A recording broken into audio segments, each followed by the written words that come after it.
So, every single minute of, like, every single day, roughly 6 million blog posts are published to the internet. Yeah, it's a completely wild number to even think about.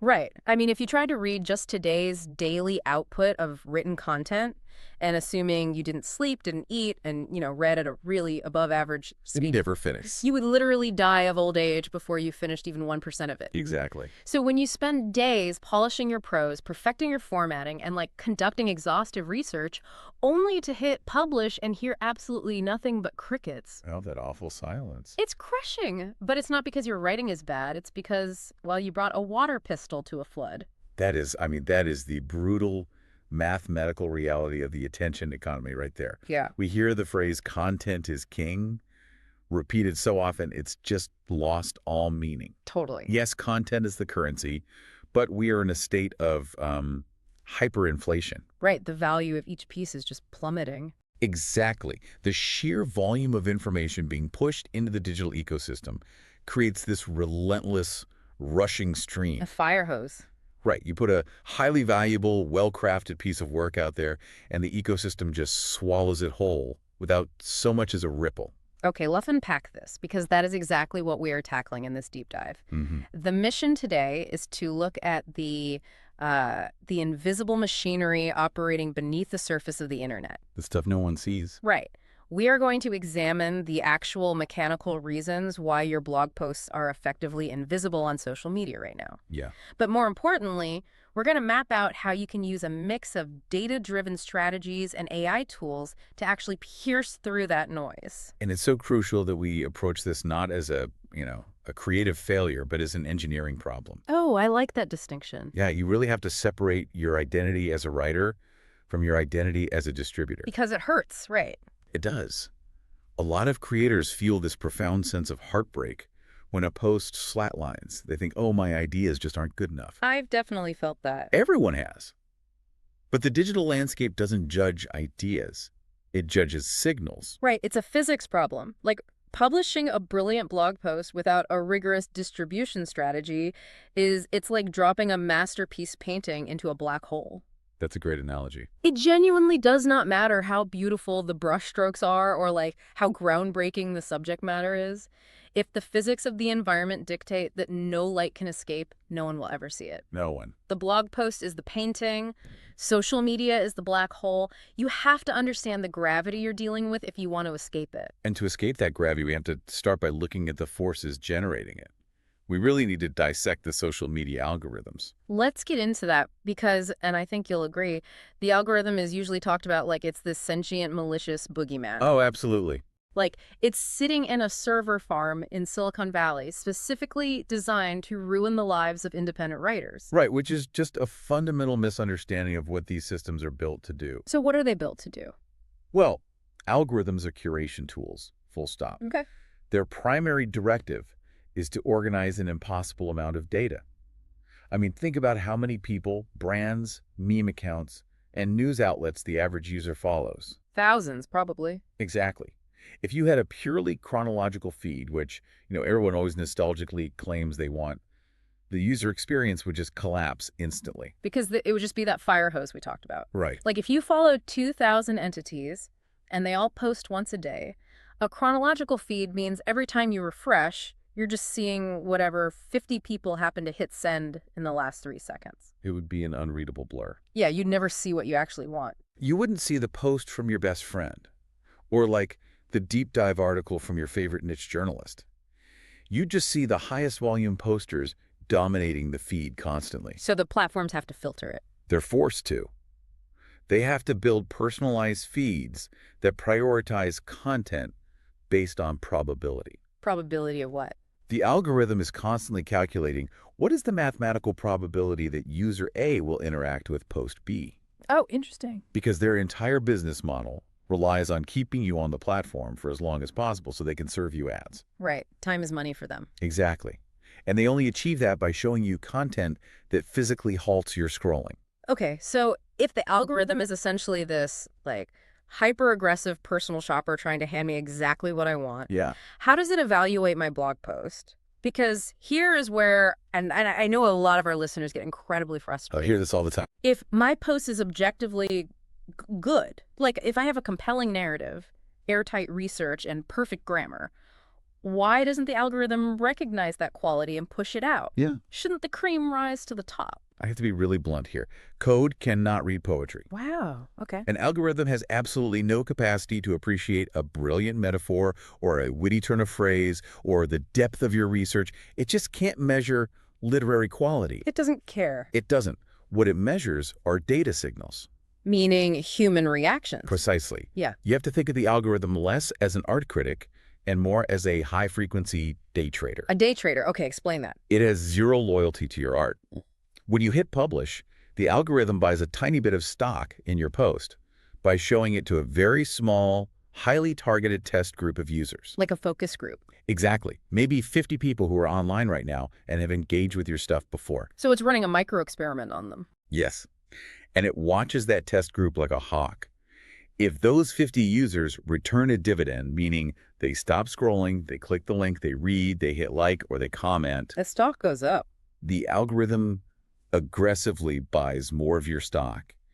It immediately pushes the post to 500 users. And if they like it?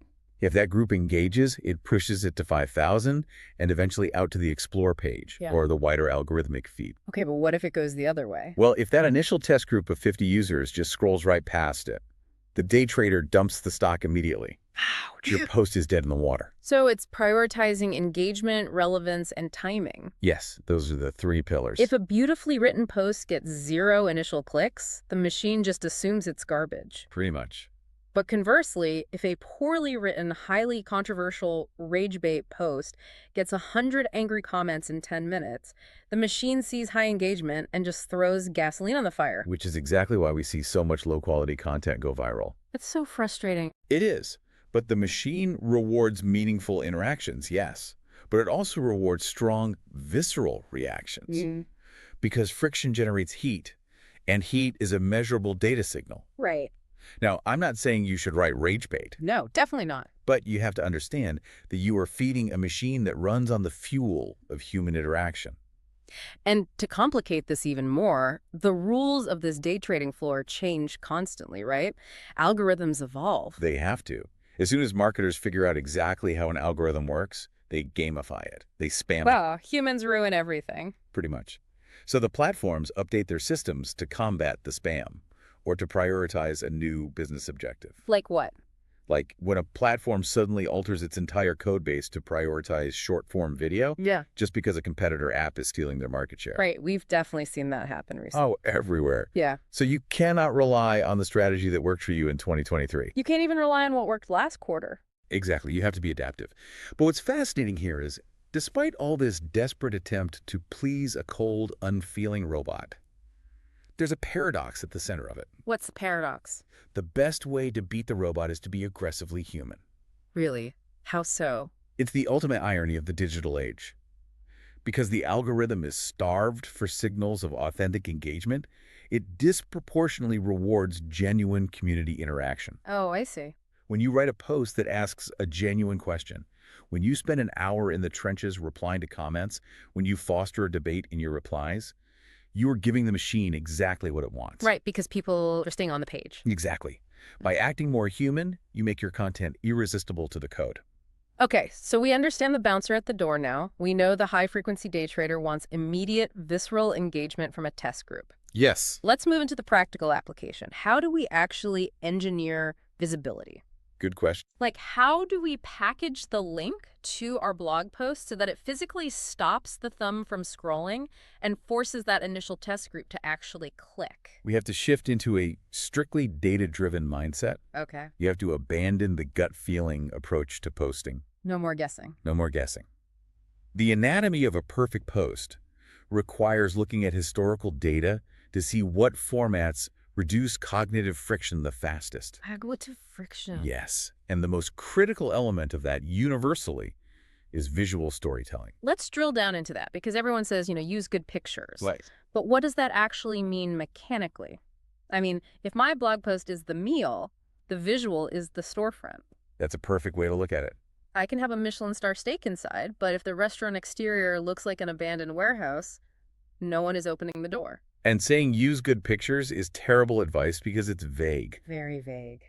The mechanics of visual storytelling are actually rooted in neuroscience. Oh, Yeah. When a user is scrolling a social media feed, they are processing information at a staggering velocity. just flying through it. They are in a state of extremely high cognitive load. A block of text, even a brilliant hook, requires the brain to slow down, parse the syntax, and derive meaning. It takes work. It takes a lot of work, and nobody wants to work while they're scrolling on the toilet. Which is where most scrolling happens, let's be honest. Exactly. But an image, a chart, an infographic, these bypass the text processing bottleneck completely. Because we process them instantly. The human brain processes visual information tens of thousands of times faster than text. Wow. So an effective visual isn't just pretty. It is a physical stop sign for the thumb. I love that. A stop sign. It instantly communicates the core value proposition of your 2,000-word blog post in a fraction of a second. Give me an example of how this plays out in practice. Like, make it concrete. Okay, let's say you've written a deeply researched post about the impact of inflation on grocery prices over the last 10 years. Very relevant. You could post the link with a stock photo of a shopping cart. Right, which is what most people do. And that's a good picture in terms of resolution, but it communicates absolutely nothing. It's just visual noise. It has zero stopping power. Alternatively, you could post a stark, high-contrast line graph showing the price of a gallon of milk skyrocketing with a bold red arrow pointing up. Oh, I see the difference. The graph immediately tells a story. It provokes a reaction. It says, look at how much money you're losing right now. Yes, it reduces the cognitive load to near zero, and it immediately evokes an emotion.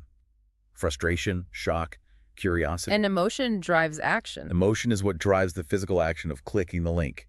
And remember, our day trader algorithm, It's watching. it's watching to see if that test group stops scrolling. The graph stops the scroll. The stock photo of a cart doesn't. And we also need to talk about visual branding here, right? Because it's not just about stopping them once. It's about building this, like, Pavlovian response over time. Consistency is a massive algorithmic advantage. How so? If you use the same specific color palette, the same font hierarchy, the same visual layout for every single post, you establish a recognizable thumbprint. Like a uniform. Exactly. When a user is scrolling at light speed, you want their brain to recognize your content before their eyes even read your username. It's building subconscious trust. Like, if I know that the last 3 times I clicked on a graphic with that specific neon blue border, I got to read an amazing article. Your brain will automatically halt the scroll the next time you see that neon blue border. I've built a habit. And habit is exactly what the algorithm optimizes for. So the visual stops the scroll. It buys you roughly 1.5 seconds of attention. That is not a lot of time. No, it's not. Yeah. So now what do you do with that 1.5 seconds? You hit them with the headline. Exactly. The gateway. If the visual is the storefront, the headline is the host at the door convincing you to actually take a table. And the headline is where the vast majority of bloggers completely fail. Oh, They write a 3,000-word masterpiece and then spend 4 seconds writing the headline. They just call it Thoughts on Supply Chain Management. which is an immediate death sentence. Completely. Let's look at the psychology of a successful headline. Because it has to perform a dual function, right? Yeah, it has okay. to manipulate human curiosity, but it also has to feed the machine's desire for categorization. Let's start with the human psychology part. You have to employ what's called the gap theory of curiosity. The gap theory, what is that? A good headline highlights the gap between what the reader currently knows and what they suddenly realize they need to know. Okay. It utilizes emotional triggers, fear, desire, urgency, and it marries them with clear, action-oriented descriptors. So instead of thoughts on supply chain management, which is incredibly boring, Right. we want something like the hidden supply chain flaw costing your business $10K a month and how to fix it today. Let's analyze exactly why that works so much better. Let's do it. It introduces a threat. The hidden flaw costing you money. That's your emotional trigger right there. A fear of loss. Then it quantifies the pain $10K a month.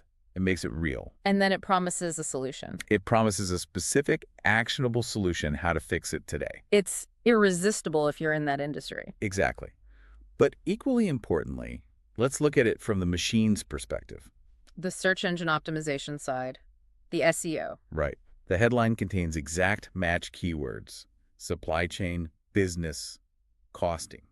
So the algorithm knows what to do with it. When the algorithm parses that headline, it knows exactly which filing cabinet to put it in. It knows to show it to the test group of users who recently read articles in the Wall Street Journal or Harvard Business Review. It speaks robot and human fluently. Yes, it satisfies both masters. But I want to push back here for a second because this walks a very fine line. Okay, what do you mean? At what point does employing emotional triggers and gap theory just devolve into gross clickbait? Because people are exhausted by clickbait. You won't believe what happened next. Oh, people hate it. And you know what? The algorithm is exhausted by it too. Really? How does it know? This is where dwell time comes in. Okay, explain dwell time. If you write a sensationalist clickbait headline that gets a massive amount of initial clicks, but the actual blog post is just a thin, useless piece of content that doesn't deliver on the headline's promise, what happens? Well, the reader realizes they've been tricked and they hit the back button 3 seconds later. Exactly. And the algorithm measures that exact behavior. It tracks the bounce. It tracks the time between the click and the return to the feed. If it sees a high click-through rate, followed by a massive bounce rate with a 3-second dwell time, the algorithm flags your domain as low quality or misleading. And then what? It will bury your future posts. Wow. A great headline makes a massive promise. A great blog post actually fulfills it. You cannot have one without the other. Which means you can't just guess what headline walks that line perfectly, right? You have to experiment. You have to A/B test. Yes. Yes. A/B testing isn't just some corporate buzzword. It's a required mechanism for survival now. So you shouldn't just publish and hope for the best. You should never publish a post with just one headline idea. You need to test different structural frameworks. Like what? Give me some examples. Test a negative frame against a positive frame. Test a listicle format against a how-to format. Test a highly emotional hook against a purely data-driven hook. But practically speaking, how does a solo writer actually do that? Like, do I post it twice and see what happens? That seems like it would annoy people. No, you don't do that because then you just cannibalize your own engagement. Right. You use tools, which we'll discuss in depth when we get to the AI section, that allow you to show headline A to 50% of your audience and headline B to the other 50%. In real time. Yes, and then they automatically route all the traffic to the winner after a statistically significant number of impressions. That is wild. You are letting the audience tell you what they care about, rather than projecting your assumptions onto them. Okay, so let's track our progress here. Let's do it. You've written an incredible post that delivers immense value. You've designed a high-contrast branded visual that physically stops the scroll velocity. Yep. You've A/B tested a headline that triggers human curiosity while feeding exact match keywords to the algorithmic day trader. You've done all the right things. You drop this perfectly engineered package into your social feed. Yeah. And it still completely vanishes. It happens. Why? Because you posted it at 2 a.m. on a Sunday. Ah, timing and taxonomy. Yes. Let's get into the temporal nature of the feed. Because the internet might not sleep, but the people who actually want to read your specific niche content definitely do. This is where understanding the behavioral psychology of your specific platform is absolutely critical. You can't just treat them all the same. You cannot treat LinkedIn, X, Instagram, and Facebook as identical distribution channels. They are completely different environments with different social norms and peak waking hours. Let's use a hypothetical example. Sure. Let's say you're a leadership coach and you've written a phenomenal deep dive on conflict resolution in remote work environments. Okay, great topic. If you post that on LinkedIn at 8:30 a.m. on a Tuesday, you are hitting an audience that is actively in professional optimization mode. Right. They're sitting at their desks. They've got their coffee. They're looking for content that makes them feel productive before they start their emails. That post is highly relevant to their current cognitive state. But if I take that exact same post with the same image and the same headline and I push it to Instagram at 8:30 p.m. on a Friday. It will flatline completely. Because of the cognitive state? Yes. At 8:30 p.m. on a Friday, the Instagram user is in escapism mode. They want a drink, not a lesson. They want entertainment, lifestyle aesthetics, or humor.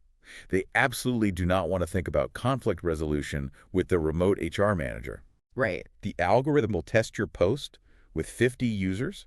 They will all scroll past it because it doesn't match their current mood, and the post will die. So context is king, not just content. Exactly. But let me play devil's advocate here. Go for it. If I'm a solo creator, maybe sitting in my apartment in Chicago, and my audience is a mix of people in London, New York, and Sydney, how am I supposed to manually calculate the overlapping peak cognitive states of a globally distributed audience? You can't. I didn't think so. If you try to manually map time zone clusters and behavioral shifts, you will literally lose your mind. You will spend more time charting graphs than writing. So what's the solution? You have to rely on back-end analytics. Every major platform provides audience demographic data showing when your specific followers are online. But even that's a lot to process. It is. To truly optimize this, you need software that dynamically adjusts your posting schedule based on real-time data. But we'll get to that. Okay, which brings us to the next structural pillar of distribution, taxonomy. The labeling of the content. Right. We all know what hashtags are. The basic definition is that they are searchable keywords, like digital filing cabinets. Right. I think everyone listening understands the baseline concept of a hashtag, but the data shows that most people are using them completely backward. Yes, the spray and pray method. Dropping a block of 30 massive generic hashtags at the bottom of a post. Hashtag marketing, hashtag business, hashtag success. What actually happens mechanically when I use hashtag success on a post? You are dropping a single grain of sand onto a massive beach. Because it's too broad. A hashtag like hashtag success has hundreds of millions of posts attached to it. The velocity of content in that specific feed is so incredibly high that your post is pushed off the front page in literally milliseconds. No one will ever see it. Never. Yeah. And furthermore, algorithmic spam filters have evolved. Oh, so. If the machine sees a block of 30 generic macro hashtags, it flags the post as desperate or automated spam, and it actively throttles your reach. Oh, so it actually hurts you. Yes, it does. So what is the advanced play here? How do we use taxonomy to actually engineer visibility? It's about hashtag density and precision targeting. You want a calculated mix. Okay, what does that look like? You use one or two macro hashtags to categorize the broad industry, but the real power lies in the micro niche hashtags. The smaller ones? Yes. You want to find a hashtag that only has maybe 10,000 followers, but those 10,000 people are obsessively dedicated to that specific topic. Give me an example of the difference in behavior there. Well, if someone is following hashtag marketing, they are casually browsing a massive inventory. All right, very passive. But if someone is following, say, hashtag B2B say churn rates. That is very specific. Extremely. They're looking for highly technical, specific solutions to a very painful problem. Wow, yeah. If your blog post solves that problem and you use that niche hashtag, you aren't just getting eyeballs, you are getting highly qualified leads. The engagement rate from niche hashtags has to be exponentially higher. It is. And if we connect this to the bigger picture, there is a secondary mechanical benefit to this that completely blew my mind when I really started looking at the data. What is it? It's the cryogenic freeze effect. The longevity factor. Yes. Yes, let's talk about the decay rate of content because, honestly, this is the most depressing part of being a writer on the internet. It really is. The half-life of a standard post on X is roughly 24 minutes. That's nothing. On LinkedIn, it might be 24 to 48 hours. Meaning, within a day, your post has been pushed so far down the chronological feed of your followers that it effectively ceases to exist. It is dead. But a strategically placed niche hashtag acts as a cryogenic freezer. Exactly. It fundamentally alters the temporal physics of the post. How? Because niche hashtags aren't flooded with thousands of posts an hour, your content stays near the top of that specific search query for weeks, sometimes months. Oh, that makes so much sense. Right. 3 months from now, an executive might search hashtag B2B say churn rates, and your article from today is the second result they see. That's incredible. By mastering taxonomy, you transform your content from a disposable flyer blowing in the wind into a permanent indexed library resource. You build a long-tail archive that drives compounding interest over time. It turns a one-time event into a permanent asset. Okay, so we've optimized the visual, the headline, the timing, and the taxonomy.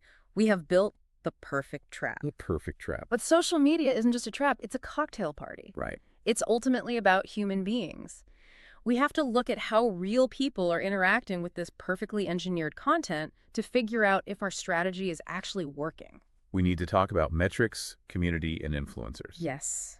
This is the critical phase of continuous iteration. You can't just publish and walk away. No, you have to analyze the resulting data. And that data comes in two distinct flavors: quantitative and qualitative. Let's separate those because people tend to fixate entirely on the quantitative, dashboard numbers. Oh, the vanity metrics. Right. The likes, the shares, the retweets, the click-through rates. And Quantitative data is absolutely essential, don't get me wrong, but you have to understand its Well, limitations. what are the limitations? Quantitative metrics tell you what happened. They tell you that headline A got a 4% click-through rate and headline B got an 8% click-through rate. Okay. They tell you that your Tuesday posts get more likes than your Thursday posts. This maps the terrain. But it doesn't tell you why headline B won. No. It doesn't tell you why Tuesday is better. It just gives you the raw coordinates. Right. A like is a very low friction action. Mhm. It takes zero cognitive load to double tap an image. It's a shallow signal. So how do you find the why? To understand the why, you have to look at the qualitative data. The actual substance of the human interaction. Yes. The comments, the direct messages, the quote Oh. tweets. A comment is a high-friction action. It requires the user to stop, process your information, formulate an original thought, type it out, and subject themselves to public scrutiny. That's a lot of work. It is. When someone takes the time to write a 3-sentence comment on your blog link, or sends you a DM saying, your point in paragraph 4 completely changed how I view my team structure, that is pure gold. Because it reveals the actual psychological impact of your work. It shows you the exact resonance points. Yes, engaging with that qualitative feedback is how you discover the massive blind spots in your own strategy. Give me an example of a blind spot. Well, you might assume your audience follows you for your deep philosophical essays on economics. Okay. But if you actually read the comments, you might realize that what they actually value most are the tactical bulleted summaries you put at the very end of those essays. Wow. So you completely misunderstood your own value. Exactly. The quantitative data says they like the essay. The qualitative data says they are only reading the bullet points. So the actionable advice here is that you have to actively solicit that qualitative feedback. You have to. You can't just drop the link. You have to ask a targeted question in the caption. You have to reply to every single comment in the first hour to stoke that algorithmic fire. And building that two-way communication channel isn't just good manners. It is the ultimate algorithm-proof strategy. Or algorithm proof. Yes.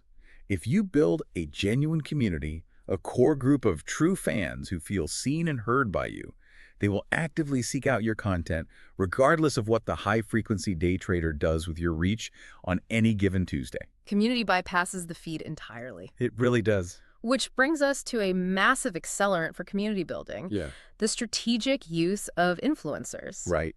Now, I have to stop here and challenge this premise. Okay, let's hear it. Because when I hear the word influencer, my brain immediately goes to a 22-year-old doing a synchronized dance on TikTok while holding a bottle of detox tea. Typical. Right. If I'm a serious writer, if I'm a B2B SaaS analyst or historian, the idea of doing an influencer collaboration sounds absolutely ridiculous and deeply inauthentic. I completely understand that reaction. Are we just talking about paying for shallow shout-outs here? No, absolutely not. The word influencer has been poisoned by the lowest common denominator of consumer marketing. We need to redefine it for this context. Please do. We aren't talking about lifestyle vloggers. We are talking about key opinion leaders or domain experts. Thought leaders in a specific niche. Exactly. Let's look at the actual mechanics of why an endorsement works. It is not about buying access to eyeballs. What is it about? It is about borrowing hard-earned credibility. Trust is the most expensive commodity on the internet, and it takes years to build. If you are a new writer, you have zero trust equity. So if my post shows up as a sponsored ad in someone's feed, their immediate psychological defense mechanism goes up. Immediately. They think, this person paid to be in my feed, I don't trust them. Precisely. Yeah. But if a senior analyst in your industry, someone who has spent 5 years building a highly engaged audience of 10,000 devoted professionals, reads your blog post, shares it organically, and adds a caption saying, "This is the smartest breakdown of supply chain logistics I've read all year," The psychology flips completely. yes, it does. The audience views my content through the trusted lens of that senior analyst. I bypass the defense mechanisms because the influencer vouched for me. You are porting their trust equity over to your domain. That is powerful. It is, but the execution of this requires extreme surgical precision. It cannot be transactional. You cannot just cold email 100 thought leaders asking for a retweet. The collaboration has to be organic. Completely. Like co-creating content, interviewing them for a piece, quoting their research in your blog post, and then tagging them when you publish so they naturally want to share it because it highlights their own expertise. Then the alignment must be flawless. What happens if it's not? If the demographics and the core values do not perfectly overlap, a collaboration will backfire massively. Give me an example. If you write deeply researched, data-heavy content about sustainable agriculture, and you partner with an influencer who is known for hot takes and controversy, the audience cognitive dissonance will destroy your credibility. Your core readers will feel alienated. Yes, and the influencer's audience won't have the attention span for your 3,000-word post anyway. It has to make absolute logical sense to the consumer. Okay, let's take a collective breath here. Yeah, let's do that. Because if I am listening to this right now, I am taking notes, and I am looking at a to-do list that is physically impossible. It is a lot to process. Let's just recap. What we've established is required just to get a single blog post seen. Okay. I need to write a masterpiece. Then I need to design a visually arresting, perfectly branded graphic to stop the scroll velocity. Right. Then I need to understand Bayesian probability to A/B test emotionally triggering keyword-stuffed headlines. Then I need to manually map the time zone clusters of my global audience to pinpoint the exact 15-minute window of their peak cognitive availability. It sounds exhausting when you say it like that. Wait, I'm not done. Then I need to calculate the ideal density of micro and macro hashtags to achieve a cryogenic freeze on the algorithm. Then I need to monitor the quantitative decay rate while simultaneously engaging in high-friction qualitative conversations in the comments, all while orchestrating organic, non-transactional co-creation campaigns with industry thought leaders. When you lay it out sequentially like that, it really highlights the absurdity of the modern creator economy. It is a full-time job for a 6-person marketing department. Yes. How is one individual human being sitting at a laptop with a cup of coffee supposed to execute this machinery without suffering complete psychological burnout in a month? They cannot. It's impossible. It is functionally impossible for a human brain to process that many simultaneous variables manually. Yeah. And that is exactly why we are seeing a massive bifurcation in the creator economy right now. What do you mean by bifurcation? The creators who are trying to do all of this manually are burning out and disappearing. The creators who are thriving have stopped trying to be the machine and have started managing the machine. So what does this all mean? Which brings us to the ultimate fix, artificial intelligence. Yes, the AI fix. And we need to frame this very carefully, because the narrative around AI right now is heavily centered on replacement. People are terrified. You hear things like, AI is going to write your blog posts, AI is going to steal your voice, AI is going to make human writers obsolete. That is the fear-mongering narrative. But the strategic reality, the way top-tier creators are actually utilizing this technology right now, is entirely different. So it's not writing for them. We are not talking about generative AI replacing the artist. You are still the one doing the deep thinking, conducting the interviews, and painting the masterpiece. So what is the AI actually doing? The AI is the logistics manager.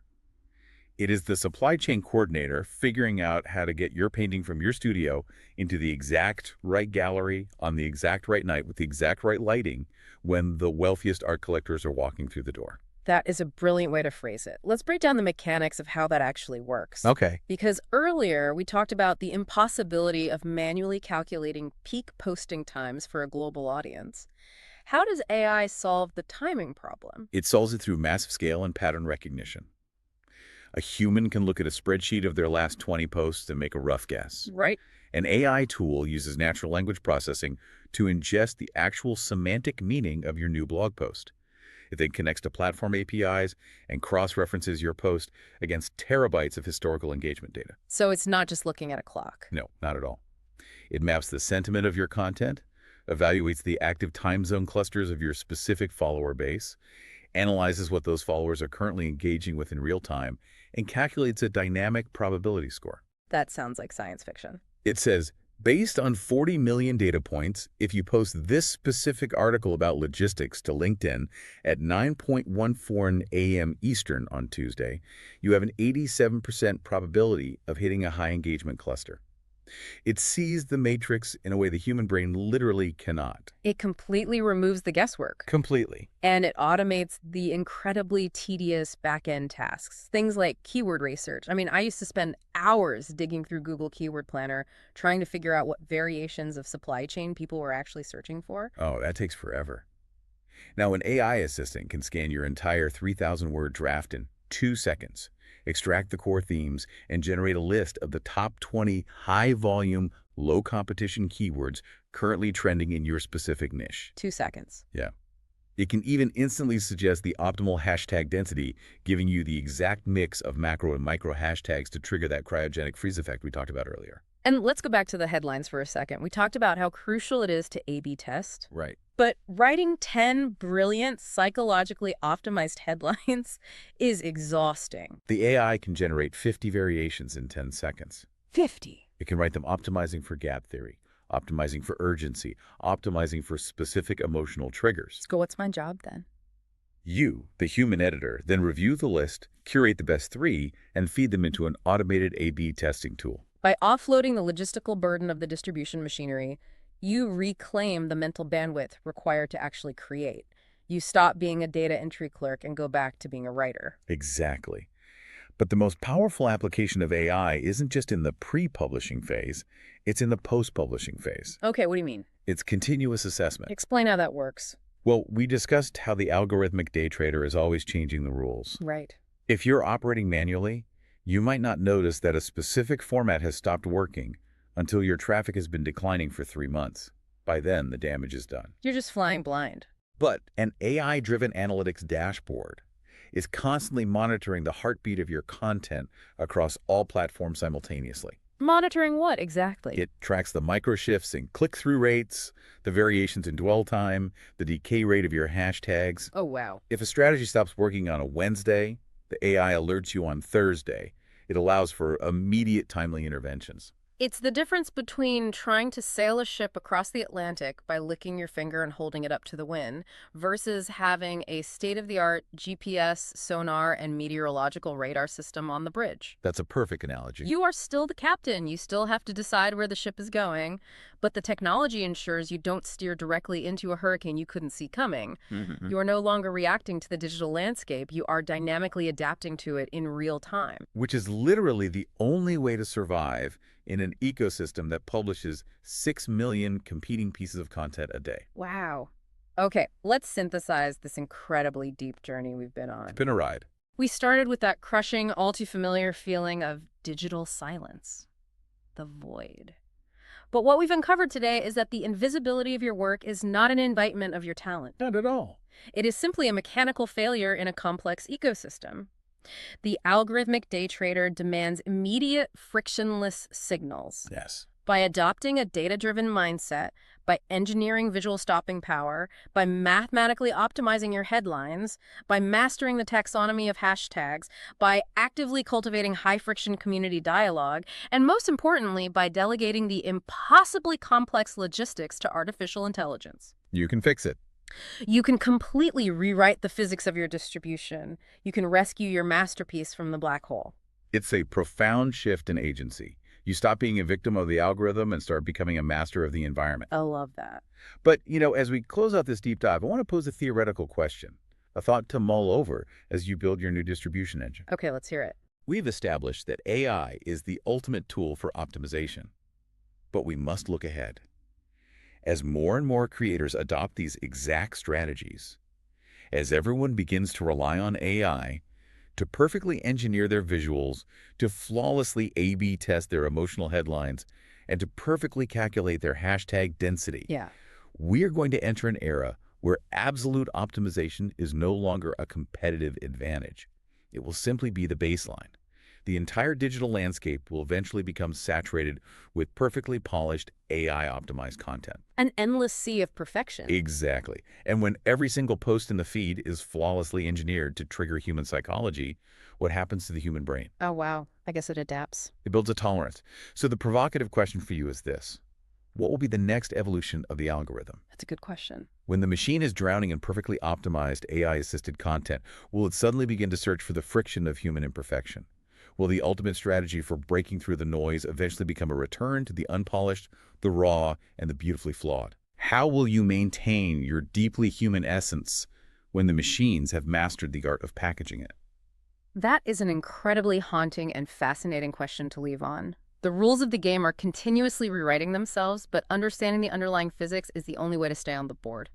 Thank you for joining us on this deep dive. Take these mechanics, partner up with your logistical AI, and go build your engine. We'll see you next time.